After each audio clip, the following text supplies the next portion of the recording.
श्री सद्गुरुदेव महाराज की जय, श्री सच्चिदानंद भगवान की जय।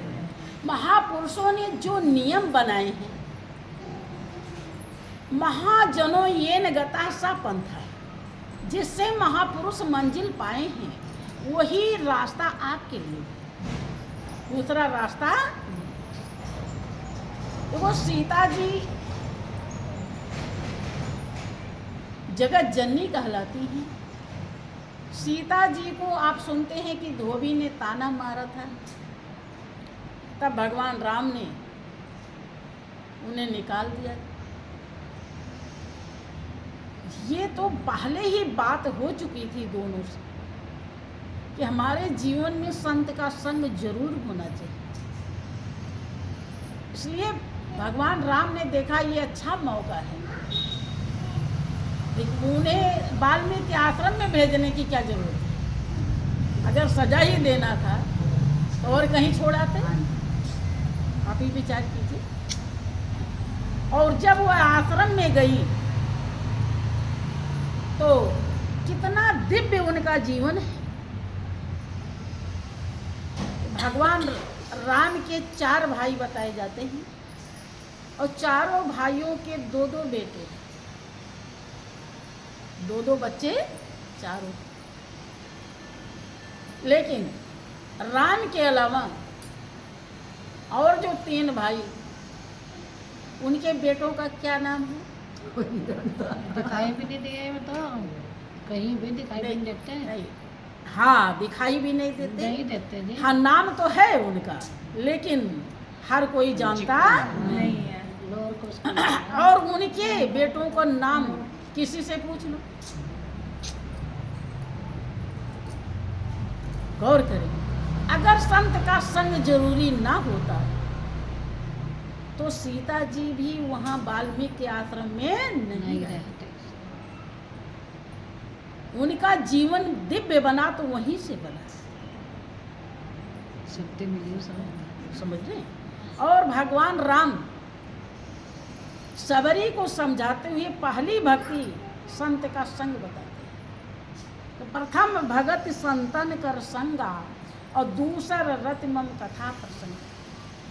पहली भक्ति तब शुरू होगी जब आप संत का संग करेंगे। देखो, जिसको ज्ञान भी अगर संत के द्वारा ज्ञान मिल गया है, यानी ज्ञान दे दिया गया, मिला नहीं है, दे दिया गया, लेकिन अगर वो उनके आज्ञा का पालन नहीं करता तो उसकी भी भक्ति शुरू नहीं हुई। ये भी जानिए, शुरू तभी होगी जब संग होगा। संग का मतलब जो वो चाहते हैं वो आप करें।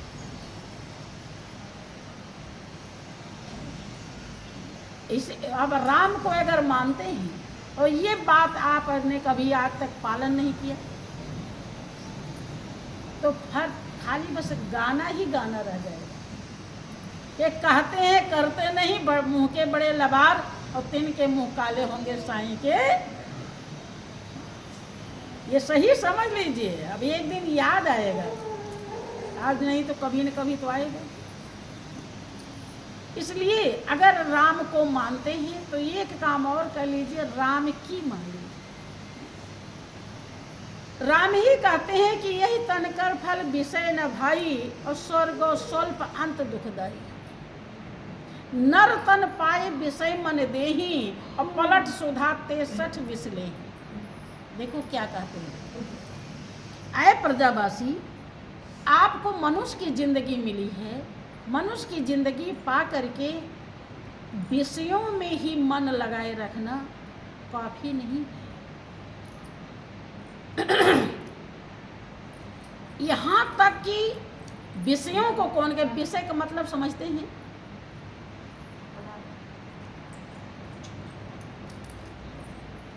चार 5 प्रकार के विषय हैं और उसके 5 स्वभाव प्रकृतियां हैं, 25 बताई जाती है।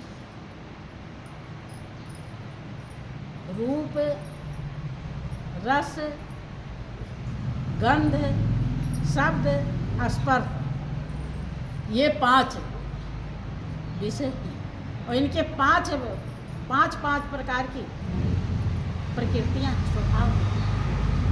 समझ रहे? इसी पर आप सारी दुनिया टिकी हुई। लेकिन अगर ज्ञान की दृष्टि से आपने इसे नहीं समझा तो ये विष का काम तो। इसीलिए भगवान राम कहते हैं कि आंख जो देखना चाहती है, नाक जो सूंघना चाहता है, जीभ जिह्वा जो स्वाद लेना चाहती है, हाथ पैर जो स्पर्श करना चाहते हैं, ये सब कुछ आपको मिल जाए, लेकिन इसको कौन कहे? स्वर्ग का सुख मिल गया। लोग बचपन से लेकर बुढ़ापे तक यही प्रयास करते हैं कि अच्छा खाने को मिले, अच्छा पहनने को मिले, अच्छा रहने को मिले। इसीलिए तो सारे उपाय करते हैं। यहाँ तक कि भाई भाई को भूल जाता है, रिश्तेदार को लोग भूल जाते हैं। आजकल ऐसा चल गया है नियम कि बहनें भाई के उसमें हिस्सा बटा लेती हैं। वो नहीं परवाह करती कि भाई हमारा फिर क्या कहे, कैसा लगेगा उसको। लेकिन ये सब को कौन कहे? अरे स्वर्ग में भोग ही भोग है, जहाँ देवता रहते हैं कि वो सुख भी अगर आपको मिल गया तो स्वर्ग स्वल्प अंत दुखदाई। इन विषयों को कौन कहे? स्वर्ग का सुख भी थोड़ा है और अंत में दुखदाई। देखो, जहाँ भोग ही भोग, कुछ नहीं सोचना है, जो मर्जी कहे आप इन आँखों से नाच गान भी सुने, आप सराहे रहती हैं। जो मर्जी कहे आप जीवा को स्वाद दे, खाने के लिए वहाँ 56 व्यंजन, कुछ भी खाएं पी, कोई दिक्कत नहीं। लेकिन कह रहे हैं वो भी सुख थोड़ा सा है और अंत में दुखदाई है। उस सुख का जो आप अनुभव करेंगे, लाभ लेंगे, वो लाभ सुख नहीं देगा, हमेशा अंत में दुख देगा। अब ये क्यों? ऐसा क्यों कहा? ऐसा इसलिए कहा क्योंकि जब आप देवता बन जाएंगे तो उसके लिए पुण्य चाहिए। देवता वही बनता है जिसके जीवन में पुण्य होता है। देवता तो हाँ, देवता जब पुण्य की कमाई होती है तो आप देवता बन जाते हैं। और वो जब स्वर्ग में आप पहुंचते हैं तो उसी पुण्य के प्रताप से पहुंचते हैं।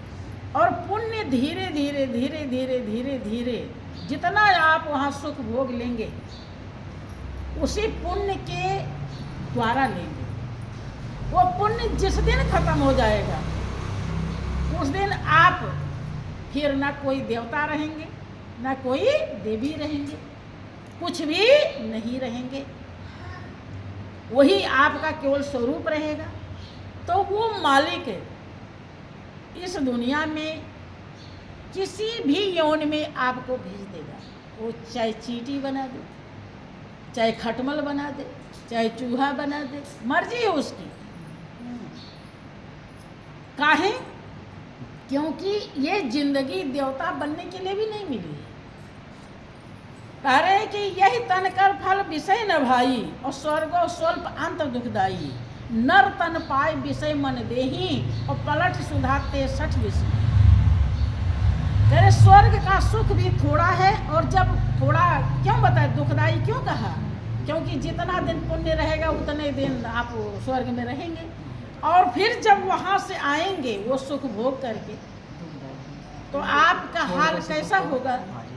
जैसे कोई बहुत आराम में रह रहा हो और फिर उसे एकदम दुख में ढकेल दो। तो यहाँ पर जब आप कीड़ा मकोड़ा बन करके विचरण करेंगे और उस सुख को याद करेंगे, दुख देगा कि नहीं देगा? लेकिन इस दुनिया में चाहे आपको खाने को न मिले, चाहे आप पहनने को न मिले, लेकिन अगर आपने अपने ध्येय और लक्ष्य को समझ लिया, किस लिए हमें जिंदगी मिली है, एक ही कारण है, उस प्रभु को पहचान करके उससे दिल लगा ले। एक ही काम करना है। अगर आपने ऐसा कर लिया तो ये सारे दुख भूल जाएंगे, क्योंकि परमात्मा ही शांति सुख आनंद का भंडार है। आप स्वयं सुख शांति आनंद के भंडार हैं। ईश्वर अंश जीव अविनाशी और चेतन अमल सहज सुख राशि। आप स्वाभाविक सुख की राशि हैं, लेकिन जहाँ सुख की राशि है आपकी सूरत वहाँ जाना ही नहीं सीखी है। आपकी सूरत कहाँ जाती है? बाजार में, वहाँ अच्छे अच्छे चीज मिल रहे हैं, मेवा मिष्ठान में, वहाँ खाने के लिए बढ़िया है, सब तरह की बातें, पढ़ाई लिखाई में, दुनियादारी में, जिसे ज्ञान भी मिल जाता है लेकिन वो लेता नहीं है। संत भाई हम कोई चीज़ आपको दे दे, बहुत कीमती है, लेकिन आप उसको ले ही ना, आपको लाभ देगा? है? कितना भी कीमती हो, वे डॉक्टर बहुत स्पेशलिस्ट दवा दे दिया, लेकिन आप उसे खाए ही ना, बीमारी ठीक होगी नहीं। यही बात है। भगवान राम कहते हैं कि स्वर्ग स्वल्प अंत दुखदाई और नर तन पाई विषय मन देही पलट सुधाते सठ विषय। सठ कह रहे हैं वो मूर्ख दुष्ट अमृत गिरा के विष ले लेता है। अगर मनुष्य की जिंदगी पाकर के विषय भोग तक ही रह गया, अर्थात दुनिया के रोग भोग में ही रमा रह गया, इससे ऊपर नहीं उठा, मालिक तक पहुंचने की कोशिश नहीं किया, तो वो दुष्ट है। और वो ऐसे करता है जैसे किसी बर्तन में अमृत रखा हो और उसे गिरा दे और क्या ले ले? विष।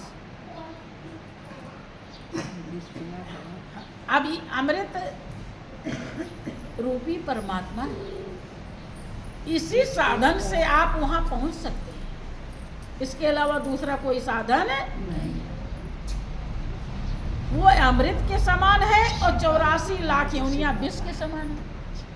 अगर उसे वहां नहीं पहुंचे तो 84 लाख योनि में आपको जाना पड़ेगा।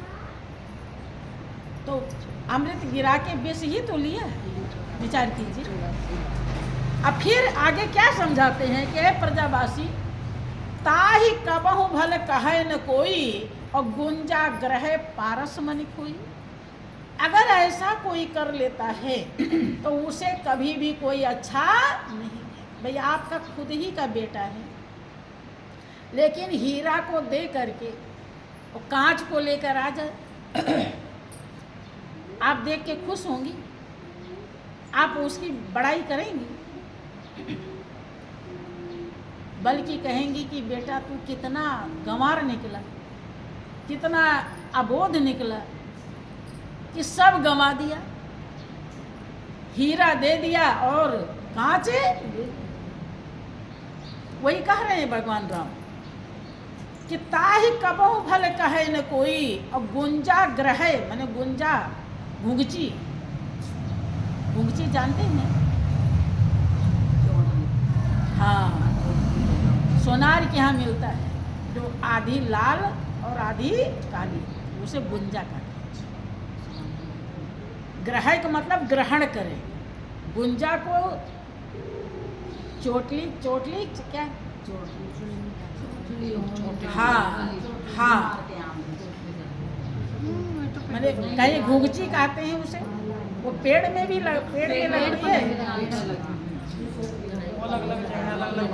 हाँ, शांत रहे। श्री सच्चिदानंद भगवान की जय। कि गुंजा ग्रहण करता है, उसी को गुंजा बोलते हैं। और पारस मणि गंवा दिया, अर्थात दुनिया का रोग भोग का तो महत्व दिया, लेकिन जिसने खेल खेल में पूरी दुनिया बनाई है, कि शंभु बिरांची विष्णु भगवाना उपजहि जासु अंश तीनाना, जिसके अंश मात्र से अनेक ब्रह्मा विष्णु महेश पैदा हो जाते हैं, उसका हृदय में महत्व ही नहीं दिया। महत्व नहीं मालूम है तभी तो आप उधर नहीं जाते हो। आपका मतलब होता है, आपका मन कहता है कि थोड़ा गा बजा लें, बस यही भक्ति, यही सब बहुत है। मन यही समझा देता है, इसलिए आप आगे बढ़ना नहीं चाहते। समझ रहे हैं? भाई मीरा भी तो ऐसे सोच सकती थी, कृष्ण की मूर्ति तो पूजती ही थी, उनको संत रैदास के शरण में जाने की क्या जरूरत थी? विचार कीजिए कि मुझे गुरु मिले रैदास सास घर न जाऊं, कि भूखों को तो भोजन देता, आखिर जात चमार सास घर न जाऊं, मुझे गुरु मिले रैदास सास घर। सास घर यही है दुनिया। अभी इतने मुझे दुनिया में आने की जरूरत है? जब जल जल में मिल जाता है तो कोई अलग करना चाहे तो नहीं कर पाएगा। एक बाहर रखा है और एक जो उसमें है समुद्र में, दोनों एक में मिला दो, अब फिर कहो कि अब अलग करो, अब नहीं होगा। कि भूखों को तो भोजन देता, संत रैदास भूखों को भोजन देते थे या नहीं? कितने को भोजन दिया? हाँ बताइए, कहीं सुना है? सीमा बहन, भूखों को भोजन देते थे संत रैदास? पढ़ा है कि नहीं कहीं? नहीं पढ़ा। नहीं पढ़ा।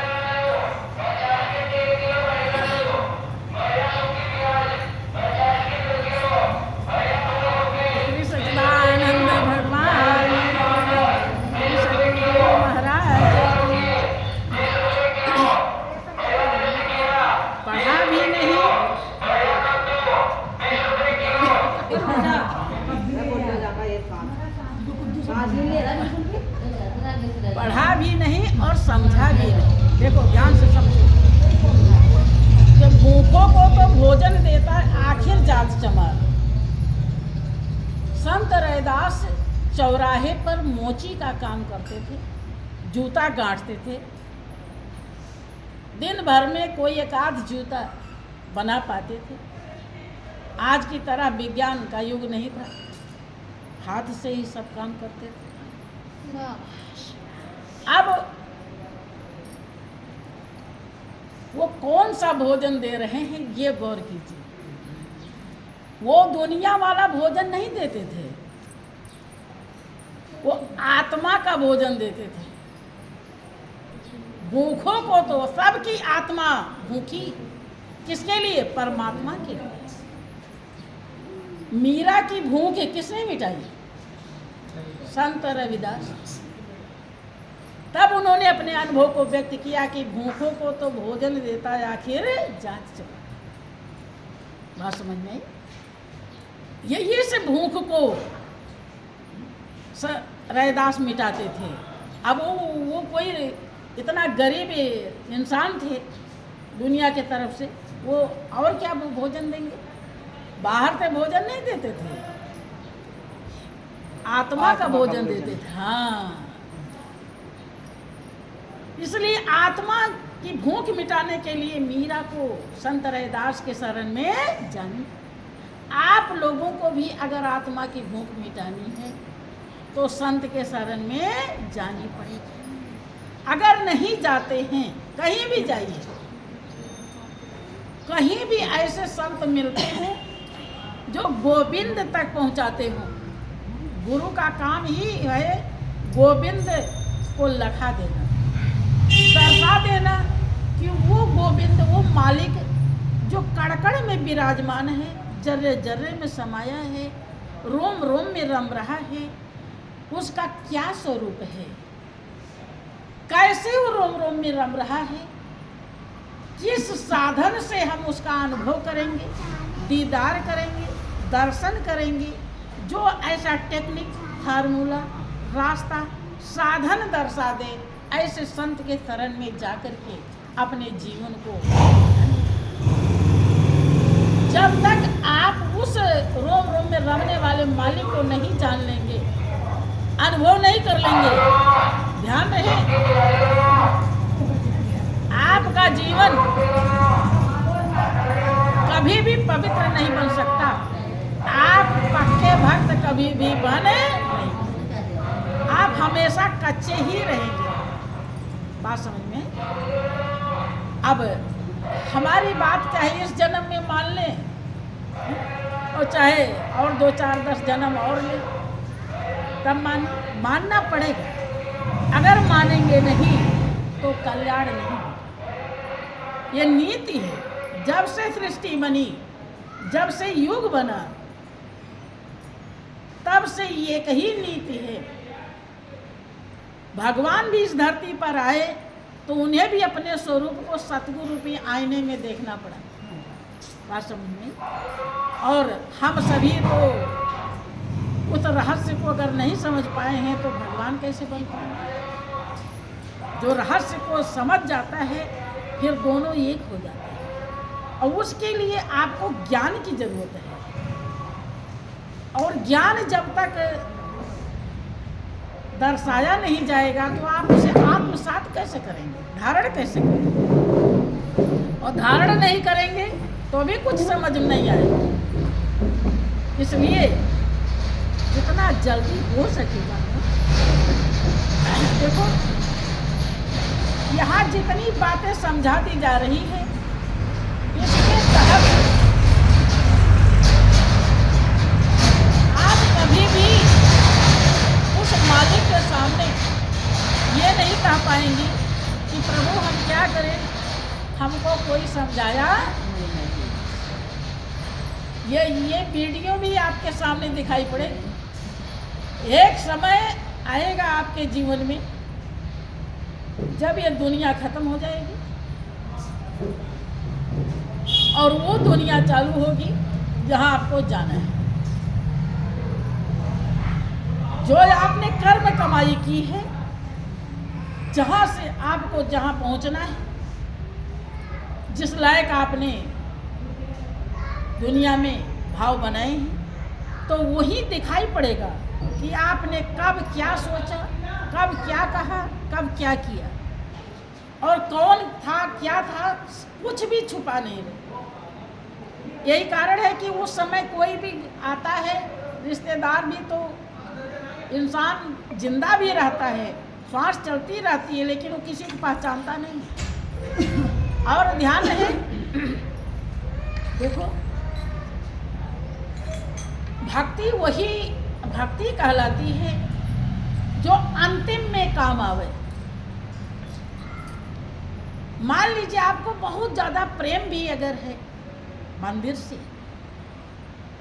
तो आप अंतिम समय जब आ जाए, जाने लगे, सोचे कि अब हम जाएं मंदिर में दर्शन करावें, जिसको आपने समझा है, जैसा समझा है वैसा भी आप नहीं कर पाएंगे। मान लीजिए आपका प्राण रात में निकलने लगा, 12 बजे, 1 बजे, बहुत मंदिर है उसमें ताला लग जाता है। अब यहाँ लगता है कि नहीं, मुझे नहीं जानती, तो पहली बात तो आ नहीं सकती आप। वो समय ऐसा होता है कि कोई आ नहीं सकता। और मान लीजिए आ भी जाए और ताला लगा हुआ है तो भी दर्शन नहीं कर पाएंगे। अंतिम में अंत मता सो गता, अंतिम में जैसी मति होती है वैसी ही गति होती है। अगर जीते जिंदगी आपका हृदय समझ गया कि प्रभु ही सब कुछ है और इसके अलावा दुनिया में कुछ भी नहीं है, अगर ऐसा समझ गया तो आपको जिंदे मुक्ति मिल जाएगी, और अगर ऐसा नहीं समझा तो जीवन फंस जाएगा। ऐसा बनाने के लिए ही महापुरुष यत्न करते हैं, उपाय कर आपके भाव को बढ़ाते हैं। जैसे जो बच्चा जितना ज़्यादा पढ़ने में ठीक होता है, तेज होता है, उतने बड़ा अधिकारी बनने के लिए कल्पना करता है और बन भी जाता है, मालिक की व्यवस्था होती है। ऐसे ही आपके लिए अभी मौका है, अभी हमारे श्वास चल रहे हैं, अभी ये पिजड़ा रूपी साधन है हमारे साथ, इसका कुछ पता नहीं होता कब ये ले लिया जाए। पता है? नहीं, किसी को कुछ नहीं। और वो मालिक कब लेने के लिए आ जाए कुछ भी पता नहीं। कि लेके डोली प्रभु द्वार पर आ गए और मेरे अरमा पड़े के पड़े रह गए। कौन से अरमा? ये से चोले में ये कहीं अरमा पेटेंट है, वैसे तो तमाम अरमाएँ हैं कि हमारा ये मकान नहीं बना, हमारे बेटे की शादी नहीं हुई, हमारी बेटी को औलाद नहीं हुआ, पता नहीं क्या क्या रहता है। लेकिन ये अरमा की ज़्यादा कीमत नहीं है। सबसे बड़ी उस अरमा कीमत है जिसके लिए खास तौर से जिंदगी मिली है। मालिक ने जिंदगी दिया ही इसीलिए है कि आपकी आत्मा परमात्मा तक पहुंच जाए, इसीलिए मिली। और अगर ये काम नहीं किया तो सब अधूरा रह जाएगा। और उनके आते ही पथरा गई पुतलियां और रुक गई दिल की धड़कन सभी नारियां। सारा संसार मानो अदृश्य हो गया और मेरे नैना लड़े के बहनों। बुद्धिमानी इसी में है। जब ऐसी यात्रा में लोग साथ नहीं देंगे तो हम क्यों ना जो इस यात्रा में साथ दे उसको अभी साथी क्यों ना बनाएं? विचार कीजिए, बनाना चाहिए कि नहीं बनाना चाहिए? महापुरुष ये नहीं कहते कि ये जो फॉर्मेलिटी वाले साथी हैं इनको भाग जाओ, छोड़िए, इन्हीं में रहो। लेकिन ये समझो कि ये कहाँ तक साथ देंगे और वो कहाँ तक साथ देंगे, ये समझ लो बस। इसी जीवन में आप समझ पाओगे। और जब तक आपकी ज़िंदगी चल रही है, और जिस दिन ले ली जाएगी उस दिन आप कुछ भी समझ पाओगे। और वो इसी में आपको मन नहीं कहता है। आप सोचते हो साधु महात्मा के चक्कर में कौन पड़े? चक्कर में पड़े हो। चक्कर में भेद है। जो चक्कर में आप पड़े हो वो चक्कर बहुत खतरनाक है, लेकिन जो संत का चक्कर है वो सब खतरे से बचा देता है। सब चक्कर में भेद है। दुनिया हाँ, कि माया का विस्तार है, चक्कर में संसार है, और मायापति भगवान को मेरा नमस्कार। महापुरुष सब आपड़ झापड़ छुड़ा करके मालिक तक ले जाते हैं। कैसे करते हैं?